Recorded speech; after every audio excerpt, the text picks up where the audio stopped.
Joining me now, senior writer for Sports Illustrated, Chris Mannix. Big news out of Boston. I know you cover the Celtics closely. Danny Ainge stepping down, and of all the candidates, Brad Stevens moving into the front office. How surprised were you by this?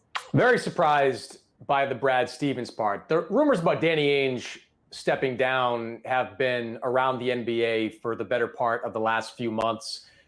Danny has been the top executive in Boston since 2003, and quite frankly, these jobs have a shelf life. It's a long time, almost 2 decades, to be running one organization. You couple that with the fact that in recent years, Danny has had some significant health problems.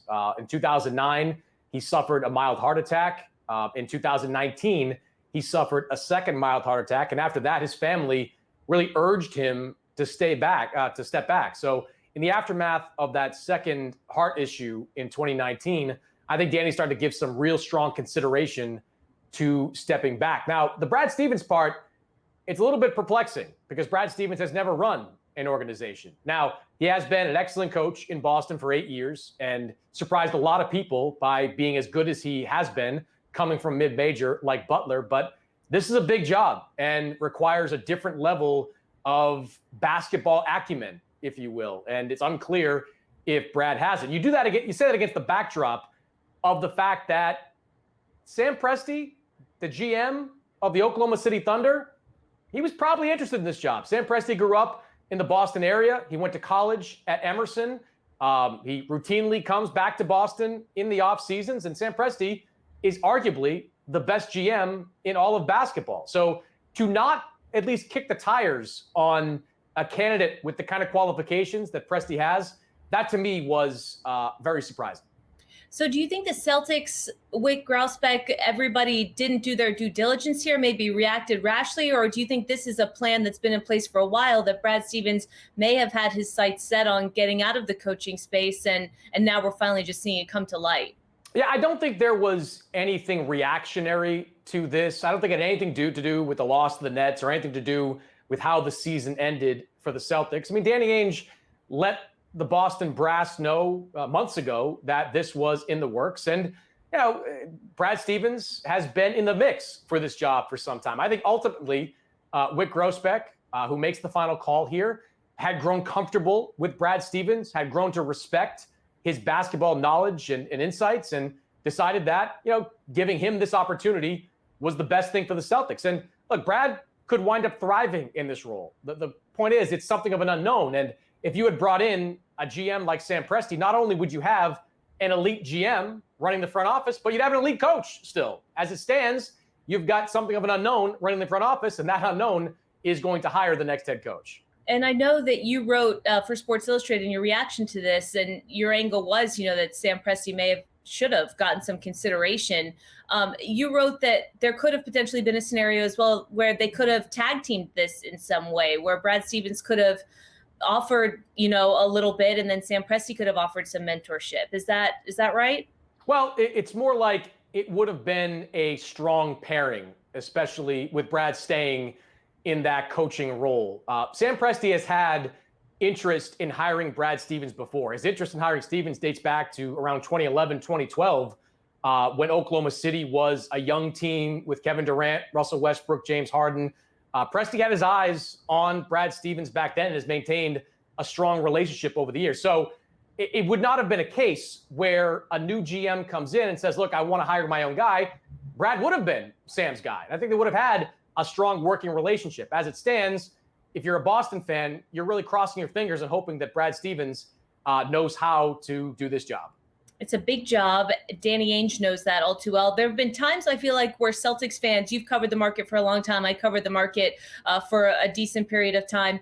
Times where they really lauded him, loved Danny Ainge and the work that he did, bringing the Big Three to Boston, a national championship. And there have been times where the fan base has been reactionary and very critical of some of the decisions that he's made in the front office. I mean, ultimately, how should his legacy be viewed? Oh, his legacy is sterling in Boston and should be. I mean, he brought a championship to the Celtics in 2008, ending around a 20-year drought in terms of championships. He orchestrated one of the greatest heists in NBA trade history when he made the deal that involved Kevin Garnett and Paul Pierce that put the Celtics in the position they're in today. And he leaves the Celtics in very good position. Jason Tatum is a budding MVP candidate. He's just 23 years old. Jaylen Brown made an all-star team for the first time this year. He's just 24 years old. The young core they have, Rob Williams, Romeo Langford, Aaron Nesmith, among others, that's a good group to build around moving forward. He has made some mistakes. Not fleshing this roster out with veterans, especially going into this season, was probably one of them. But the last 18 years of Danny Ainge's leadership in Boston will be remembered as some of the strongest leadership the franchise has ever had. Do you think that Danny Ainge truly retires now, or if there was another organization that came calling that he'd be interested in, that he might get involved again? No, he does not retire. Danny Ainge is not walking away from being a basketball executive. He has too healthy an ego and too much ambition to do that. He'll play a lot of golf for the foreseeable future, but he'll be back in the mix, potentially even in Utah. I mean, Danny Ainge is a BYU alum. He maintains a residence in the Salt Lake City area, and there's a connection there. Ryan Smith, the new owner of the Jazz, he has a strong relationship with Danny Ainge that dates back a long time. Right now, the Jazz front office is full. You know, Dennis Lindsey is one of the best executives in all of basketball. Justin Zanuck is his top executive. So they've got their front office settled. But if something changes in the near or long term, I can absolutely see Danny Ainge stepping in and playing a role with the Utah Jazz. And so now you've got the Celtics giving Brad Stevens another chance, another opportunity in a different role, and they're going to have to figure out who the next head coach is. I mean, do you have any instincts on where they might be heading? Is it a former player? Is it somebody tied to the organization, or is this process just beginning? Yeah, so in the next couple of days, Brad Stevens is going to interview internal candidates within the Celtics. That includes Jay Larranaga, who has been an assistant coach under Brad for a long time and been a head coaching candidate for other teams in the past, most notably in Charlotte, where he was one of the finalists for that job a few years ago. Scott Morrison is the former G League coach that has a great reputation across the league. Jerome Allen is a former coach in the college basketball ranks that has earned a good reputation in the NBA. So internally, they will do interviews, but they will look outside the organization as well. And one name to keep an eye on is Ime Udoka, who is an assistant coach with the Brooklyn Nets. Udoka is viewed as one of the rising stars in the coaching ranks. He comes out of the San Antonio system early in his career. He went on to be Brett Brown's assistant in Philadelphia during some of their better years. And now he's one of the top assistants on a good coaching staff in Brooklyn. So Udoka kind of fits that mold of an ex-player, you know, solid coaching qualifications. I think he's someone to watch during this process. You mentioned the Nets. I want to get to them and turn to the playoffs. But just one last question here with Brad Stevens. I mean, I don't want to put you in a position to look into a crystal ball here, because I think nobody really knows how this is going to unfold, and he's going to have to prove whether or not he's ready. But from everything you've seen from him in his approach with the team, I know you've gotten to know him. You've covered the team very closely. I mean, does it stand to reason that he is ready to take on this kind of opportunity in the front office? It's hard to say. I mean, it's a different role. And as excellent as Brad has been as a head coach, he's got to be willing to shift to doing other things. That means traveling the globe and scouring, you know, small gyms in Lithuania and France and all over the place for some of the top talent that's out there. That means dealing with agents on a different level. That means trading away players that maybe you've gotten close to. I mean, I had one head coach text me earlier today, said, look, that might be difficult for Brad, you know, moving guys that he's developed connections with in recent years, making kind of the cold-blooded decisions that you have to make if you're a GM. Look, Danny Ainge, I say this as a compliment, didn't have much in the way of feelings when it came to being an executive. I mean, Isaiah Thomas came off one of the greatest seasons in recent Celtics history, injured his hip and played through it in the playoffs, and Danny moved him like a few weeks later in the Kyrie Irving deal. So you've got to kind of have that mentality where you don't look at past performances with players. You look at what their potential is in the future. We'll see if Brad's got it, but it's a tall task ahead of him. Is the sense that he was tired of the workload that came with coaching? Is there been any clarity on why he personally felt like this is the decision he wanted to make? Not really. I asked him this on Wednesday if he would have been happy to continue on as the Celtics coach. He said absolutely, but he didn't really say it in a way that really convinced me. And look, Brad's a coach. He recently signed a contract extension to be the coach in Boston, but it's been a grueling last 3 years for Brad Stevens. The 2018-19 season was a debacle. The year that Kyrie Irving kind of had his issues with the team, with the coach, and they got bounced in the second round. Last year was much better, but COVID interrupted it, and they had to finish their season in the bubble in a rather stressful environment. This year, a lot of COVID issues, a lot of team issues. They lose in the first round. So it's been kind of a rough go of it over the last 3 years for Brad Stevens. And one thing you have to remember is that, Brad Stevens can always go back to coaching, whether it's in the pro ranks or in the college ranks.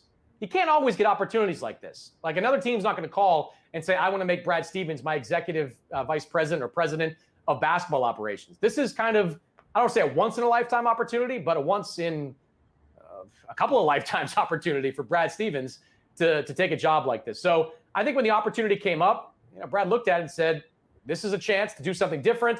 If it doesn't work out, I'll jump back into coaching. All right, let's switch to the playoffs now. You mentioned the Brooklyn Nets. I mean, they made pretty quick work, I think, all things considered, of the Celtics. How do you see them faring in their next playoff series? Well, you've got to be enthused by the way the big three operated in this series. They averaged around 85 points per game over those 5 games. It looked like they were developing the chemistry you need in order to beat some of the top-tier teams in the Eastern Conference. James Harden continues to be a selfless superstar. I mean, his willingness to be a passer first it can't be overstated how impactful that's been with this Nets team. Consider that during James Harden's peak years in Houston, he was averaging north of 20 shots per game. This year, in 36 games with Brooklyn, he averaged around 16 shots per game. Against the Celtics in the first round, that number was around 14 shots per game. So to see a guy that's so used to being the number one player, volume shooter, basically be willing to pass as much as Harden has really been impactful with his team. That's not to say there aren't still lingering issues. I mean, they let the Celtics hang around for a while in Game 5, within 7-8 points in that fourth quarter before finally putting them away. And the defense is still somewhat suspect, especially going up against a team like Milwaukee that's going to present a lot more difficult to challenge. But overall, if you're Brooklyn, you walk away from that Celtics series feeling pretty good about the way it played out. James Harden said coming into this team that being unselfish is something that he's willing to do to win. I think some people were skeptical about that. I mean, has he surprised even you that he's delivered on that promise so far?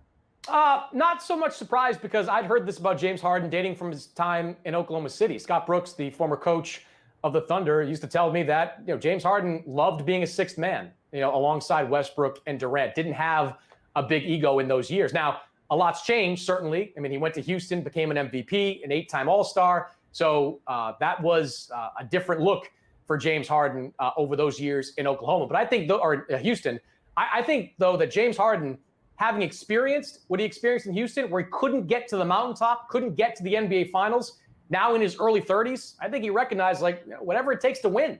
If I have to be more of a passer than a scorer with this team, but the result is an NBA championship, I'm going to do it. And that's been the tact he's taken during this shortened season. Just lastly, Chris, before we let you go, I know you tackled this topic and other topics in the most recent edition of your NBA podcast, but the NBA fans, the way that they reacted in this initial round of the playoffs, multiple incidents of harassment towards players. What is your reaction to that?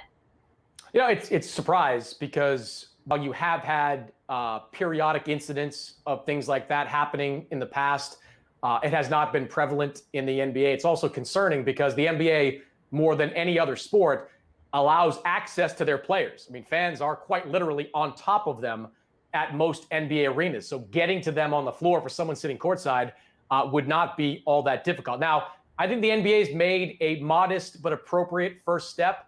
They have increased the security in arenas, made security guards more visible so that some of these incidents can't happen. There's also the hope that this is somehow pandemic related, where people have been in their house for so long, now they get to go out without a mask, 17, 18,000 fans in an arena, that they'll settle down a little bit over time. But make no mistake, the NBA is concerned about how things have gone over the last few weeks. And if there are a continuation of incidents at NBA arenas, I would expect going into next season, the league to react. I don't know what that's going to look like. Barriers, more security, something like that, moving seats away from the court even further. But the hope in NBA circles is that this is more of an aberration and not something that needs to be addressed in a deeper way.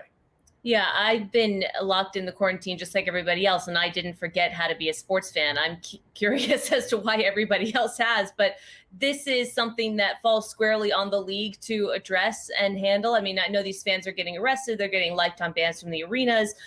But if the players are, in fact, in a human zoo, as Kyrie Irving described it, and they don't feel safe, I mean, is the onus squarely on the NBA to ensure that players have a safe space to play when they sign up to do this professionally? Yes, absolutely. It's NBA owners, NBA teams individually to make sure that their players feel safe. Now, a way to change that is to take away some of these courtside seats, move everybody back, but that takes away some money. Those seats cost a lot, and that's a lucrative source of revenue for NBA owners and also a lucrative source of revenue for NBA players. The pot is split 50-50 amongst players and owners. So if players really want these fans to be further away from them, they can push for that, and they might actually even get that, but there'll be a financial hit that they probably take as a result. I'm not saying it's a bad idea, but be careful what you wish for in a way, because you just might get it, and that will invariably hit the pocketbook of players. Yeah, it's great insight. I hadn't considered that before. Chris Mannix of Sports Illustrated, thanks for being with us. You got it.